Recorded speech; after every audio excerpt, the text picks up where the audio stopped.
would like to talk to you today about some of the differences in three Protestant Christian denominations: the Wesleyan Church, the Free Methodist Church, and the Christian Church Disciples of Christ.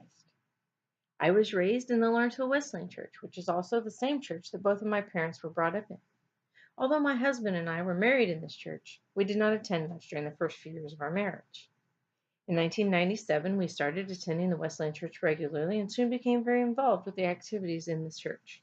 In 2002, we decided to transfer our membership to the Lawrenceville Free Methodist Church. This move took place after careful consideration and lots of prayers. Our young son was already attending the midweek children's program there, which was called Frog Kids, and it felt as though the Free Methodist Church had more to offer for our family, so we started attending the weekly services, and just like before, we became involved on many levels with our new church family.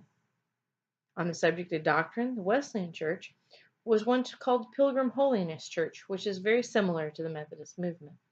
Their traditions and disciplines were almost identical to that of the Wesleyan Church. We sang the same hymns and the choruses and practiced open communion once a month and on special or holiday Sundays. Open communion means that all believers are welcome at the Lord's table. In 2010, the Free Methodist Church was going through a bit of a struggle. The minister had started to stray a bit from what we felt should be presented on a weekly basis, and we made the decision to change churches again. We didn't like the idea of going to another church, as we had become comfortable there, but felt we needed to make a clean break and start over again somewhere new. For several years, both the Wesleyan and the Free Methodist, along with 3 other local churches, had joined forces to provide a community Bible school. This Bible school offered activities for school-aged children and also had an adult class nightly.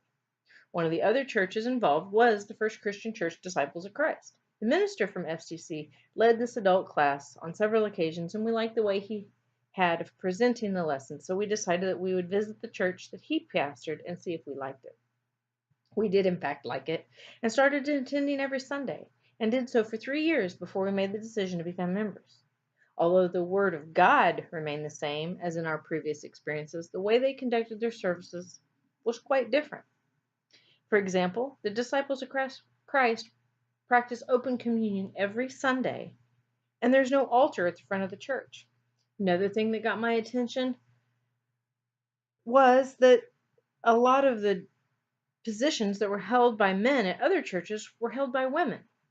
But then again, the congregation is predominantly female at the First Christian Church. One other major difference is the music. Many of the beloved hymns that we sang before were not in their chalice hymnal, and therefore they didn't sing them.